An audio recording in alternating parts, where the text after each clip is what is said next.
নমস্কার, lifestyle with সোনালী ভট্টাচার্য আমার travel ব্লগে সবাইকে স্বাগত।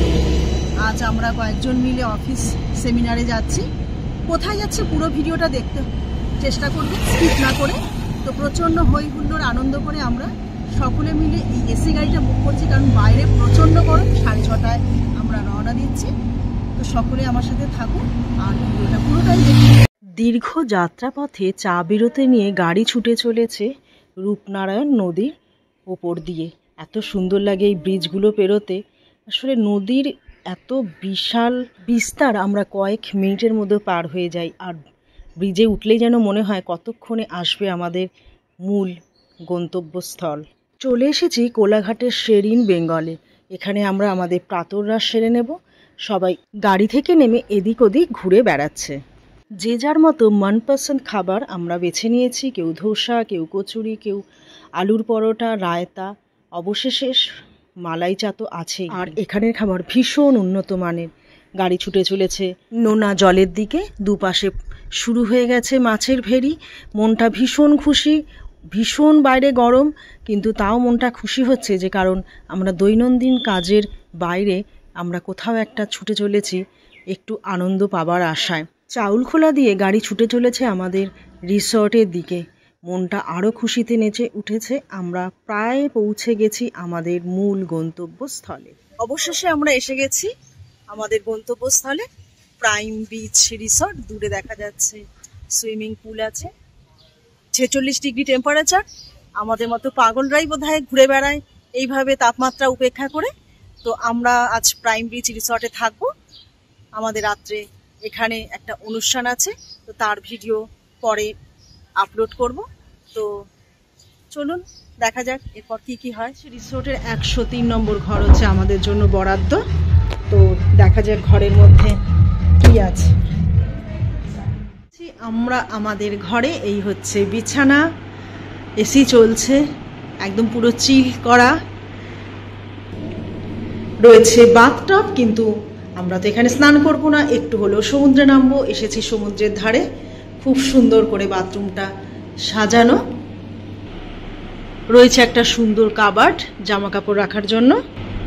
শীততাপ নিয়ন্ত্রিত ঘরটার ভেতর থেকে বাইরে বেরোতে ইচ্ছেই করছে না, কারণ বাইরে 46 ডিগ্রি তাপমাত্রা আর এত সুন্দর চিল হয়ে আছে ঘরটার ভেতর। সুন্দর একটি বসবার ব্যবস্থা রয়েছে। রাকা যথারীতি বসে পড়েছে, মনে তো হচ্ছে না আর উঠবে। আমরা মন্দারমণির সমুদ্র সৈকতের ধারে দাঁড়িয়ে আছি।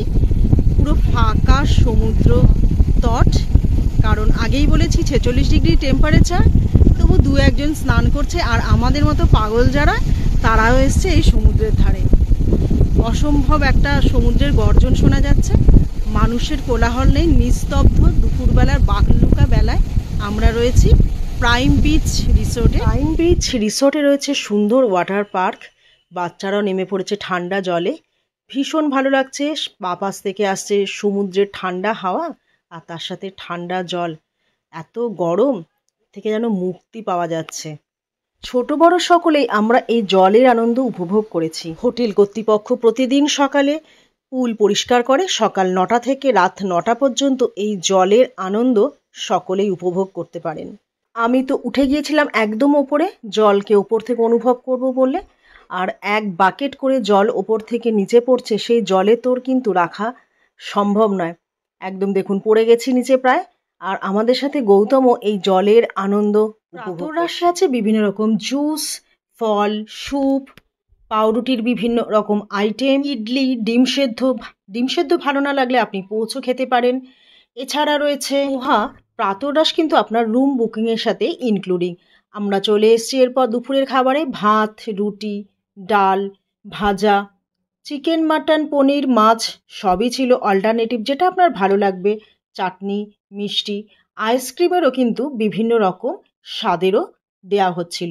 তো আমাদের খাবার মোটামুটি আমরা নিয়েছি। গৌতমের খাওয়া শেষ, ও আইসক্রিম নিয়ে নিয়েছে। আমি আমার টেবিলে সুন্দর করে থালাটা সাজিয়ে নিয়ে বসেছি, কারণ নিজের জন্য বাড়িতে হয়তো এত সুন্দর করে সাজিয়ে খেতে বসি না। সব রকমই আইটেম একটু স্বাদ গ্রহণ করব বলে অল্প অল্প নিয়েছি। আর রাকা নিয়েছে রুটি, যেহেতু ও খুব একটা ভাত পছন্দ করে না, রুটি নিয়েছে দুপুরে। তার সাথে বিভিন্ন রকম স্যালাড আর মিক্স ভেজ পানির আপনাকে যদি দুপুর বা রাতের খাবার অর্ডার করতে হয় তবে এটা কিন্তু আলাদা করে আপনাকে বুকিং করতে হবে। সন্ধে 7টায় আমাদের সেমিনার ছিল, তো হল পুরো ভর্তি, সকলে নিজের নিজের আসন গ্রহণ করে নিয়েছে। আমাদের মেডিক্লেম টিমের প্রাইজ পাওয়া ছিল, তো আমরা সকলেই সুসজ্জিত হয়ে মঞ্চের ওপর উঠে গেছি, কারণ এটা একটা ভীষণ আনন্দের বিষয় কোনো কম্পিটিশানে অ্যাচিভমেন্ট করা এবং একসাথে সেই প্রাইজ নেওয়া, অর্থাৎ প্রত্যেকেই নিজের স্বাস্থ্য সুরক্ষা করতে বা সুস্থ রাখতে মেডিক্লেম অবশ্যই। প্রাইম বিচ রিসোর্টের রাতের ছবি তুলে ধরলাম সকলের কাছে, যে রাতের আলোয়, মায়াবী আলোয় কেমন লাগে প্রাইম বিচ সমুদ্র সৈকত। দেখতে ভীষণ ভালো লাগে, ঢেউয়ের পরে ঢেউ আছড়ে এসে পড়ছে সমুদ্রের তটে, এত সুন্দর গর্জন, পাগল পাগল লাগে। কলকাতায় যখন গরমে বসতে একটু শান্তির হাওয়া পেতে ছুটে আসে সমুদ্র সৈকতে। সূর্য অনেকটা উঠে গেছে, ভোরবেলা সূর্যোদয়টা দেখা বেশ ভালো লাগছে। নিরিবিলি মন্দারমণি সমুদ্র সৈকত, জলমগ্ন এত ভালো লাগে যে দীঘা বা দীঘা থেকে অনেক বেশি সুন্দর। ফাঁকা সমুদ্র তট বলে এখনো কিছু ঝিনুক পাওয়া যায় এখানে, আর সমুদ্রের ধারে এসে ঝিনুক পোড়াবো না, এটা তো হতেই পারে না।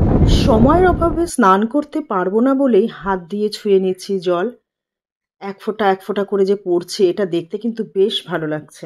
সমুদ্রের ধার একদম ফাঁকা বলে সকালবেলা বেশ কয়েকটি রিলস বানিয়ে নিলাম, মনটা বেশ খুশি খুশি হয়েছে, কারণ স্নান করতে পারবো না যখন, তখন রিলস বানানোই শ্রেয়। সকালের প্রাইম বিচ রিসোর্টের ছবিটা সকলের সামনে তুলে ধরার চেষ্টা করছি। যারা এখানে বেড়াতে আসবেন, খুব সুন্দর গাড়ি পার্কিংয়ের ব্যবস্থা আছে।